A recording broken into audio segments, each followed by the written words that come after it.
लंबे बालों वाली बहू। अंजलि ने बचपन से कभी बाल नहीं कटवाए होते, जिस वजह से उसके बाल उसकी हाइट से भी लंबे होते हैं। एक दोपहर उसकी मम्मी अंजलि के बाल बांध रही होती है। सुन, लंबे बाल देखने में तो सबको अच्छे लगते हैं, लेकिन जब इनका ख्याल रखने की बात आती है ना, तो कोई तेरे बालों पर मेहनत नहीं करेगा। कुछ समय बाद ससुराल जाएगी, इसलिए क्यों नहीं इन्हें थोड़ा कटवा ले। कैसी बात कर रही हो मम्मी? आप मेरे साथ मेरे बालों पर मेहनत तो करती ही हो, और चाहे कुछ भी हो जाए, अब मैं अपने बाल नहीं कटवा सकती। और आपको वजह तो पता ही है। अपनी बेटी को इतना खुश देखकर उसकी मम्मी आगे कुछ नहीं बोलती। इसके कुछ महीनों बाद ही अंजलि की उत्कर्ष के साथ शादी हो जाती है। तुम्हारे बाल बहुत अच्छे हैं, मेहनत साफ दिखती है। मतलब तुम भी इन पर मेहनत करने के लिए तैयार हो? अरे मुझे क्या मेहनत करनी होगी, चलो जो भी हो बता देना, गुलाम हाजिर हो जाएगा मैडम। पति की बात सुन अंजलि हंस पड़ती है। दिन बीतने लगते हैं, सब कुछ अच्छा चल रहा होता है, लेकिन सिर्फ उसी दिन तक जब तक सिर धोने की बारी नहीं आती। और वो दिन आते ही अंजलि उत्कर्ष के पास जाती है। सुनिए ना, मैं अकेले हेयर वॉश नहीं कर सकती, प्लीज हेल्प कर दो। अरे यार, आज तो बहुत इम्पोर्टेंट मीटिंग है, जल्दी ऑफिस पहुंचना है, कल कर लेना, पक्का मदद कर दूंगा। सॉरी यार। उत्कर्ष वहाँ से चला जाता है, जिसके बाद अंजलि शैम्पू की बोतल लिए सास के पास जाकर उनसे मदद मांगती है। जहाँ अंजलि की बात सुन सास जोर जोर से हंसने लगती है। बावली हो गई है क्या? तेरे बाल धोऊंगी, जब अकेले संभाले नहीं जाते तो इतने लंबे बाल किए ही क्यों? ये कहकर सास भी वहाँ से चली जाती है।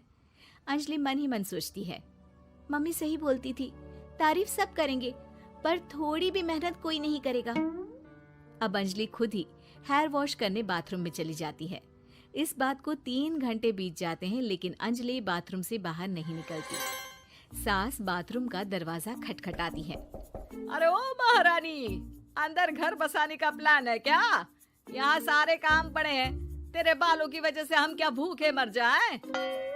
सास की आवाज सुन अंजलि अगले ही पल बाहर निकल आती है, लेकिन सही तरीके से सिर नहीं धुलने पर उसके आधे बालों में शैम्पू और बाकी बालों से पानी बह रहा होता है। हाय नास पीटी, इतने घंटे लगा दिए फिर भी इन्हें ठीक से धो कर नहीं आई। अब क्या सारे घर में पानी पानी करके घूमेगी? अरे कहीं मुझे ही ना गिरा दियो। आज तक कभी अपने आप हेयर वॉश नहीं किया, हमेशा मम्मी हेल्प कर देती थी, इसलिए टाइम लग गया। अंजलि और उसके बालों से टपक रहे पानी का हाल देख सास अपनी ही जान बचाने के लिए बहू को दोबारा बाथरूम में ले जाकर उसका अच्छी तरह हेयर वॉश कर बालों का पानी निकाल देती है। अब जल्दी काम पर लग जा, और मुझे दोबारा इस घर में तेरी जुल्फों का टंटा नहीं चाहिए। सास की बात मानकर अंजलि चुपचाप काम पर लग जाती है। इसी तरह दिन बीतने लगते हैं, जिसमें अब अंजलि हेयर वॉश के लिए आधे दिन का समय लेकर अपने घर आने लगती है। पर सास को इससे भी दिक्कत हो जाती है, जिसके चलते धीरे धीरे अंजलि के लिए अपने बालों का ख्याल रखना मुश्किल होने लगता है। न तेल लग रहा है, न समय से हेयर वॉश हो रहा है, और बालों में कंघा घुमाए तो हफ्ते बीत जाते हैं। मुझसे अपने बालों की ऐसी दुर्गति देखी नहीं जा रही। इसी तरह दिन और दिनों के साथ महीने बीत जाते हैं, जिसमें अच्छे से ख्याल नहीं रखने की वजह से अब बाल रफ उलझे हुए होने के साथ साथ हेयर फॉल भी शुरू हो जाता है। अब क्या हमें अपने बालों में उलझाकर कूड़े में फेंकने का इरादा है? जहाँ देखो वहीं मैडम के बाल गिरे हुए मिलते हैं। अरे कटवा क्यों नहीं देती इन नासपीटों को? तभी उत्कर्ष वहाँ आ जाता है। अरे कैसी बात कर रही हो माँ, आपके बोले बिना वो सब कुछ कर देती है, और बदले में जब सिर्फ अपने बालों के लिए जरा सी मदद चाहती है तो आप उसे ऐसी बातें सुनाती हो। उत्कर्ष अंजलि को लेकर घर से बाहर निकल जाता है और वो दोनों अंजलि के घर पहुँच जाते हैं। मुझे माफ करना, मैंने वादा किया था लेकिन पूरा नहीं कर पाया। अब तुम जैसा कहोगी मैं वैसा ही करूँगा। अंजलि की मम्मी उन्हें बहुत सारे घरेलू उपाय बताती हैं, जिन्हें अच्छे से समझकर दोनों घर वापस आते हैं और अब मिलकर अंजलि के बालों को ठीक करने के मिशन पर लग जाते हैं। अरे पत्नी की सेवा में तो ऐसे लगा है जैसे इसके बालों में से खजाना निकल आएगा। इसी तरह कुछ महीने बीत जाते हैं और धीरे धीरे अंजलि के बाल पहले जैसे हो जाते हैं।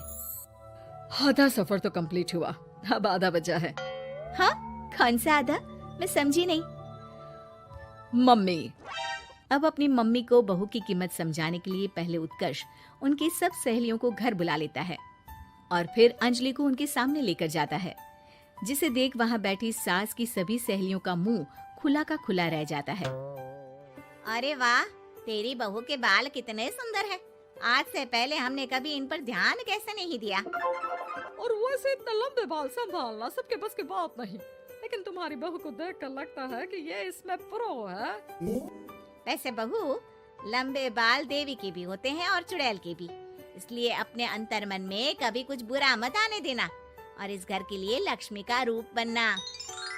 अरे किस बात की, घर की आधी लक्ष्मी तो ये इन्हीं जुल्फों पर खर्चा कर देती है। सास की इस बात पर अंजलि तुरंत पैसे ले जाकर सास के हाथ में रख देती है।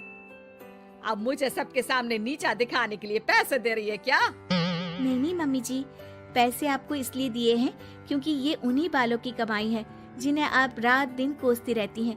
अगर आप वो सब नहीं करती तो मेरे बाल खराब नहीं होते और ना ही मैं ये पैसे कमा पाती। है? क्या मतलब है? कहना क्या चाहती हो? मैं शादी के पहले से ही एक हेयर केयर यूट्यूब चलाती हूँ, जहाँ शादी के बाद और बालों के हाल की वजह से मैं इनएक्टिव हो गई थी।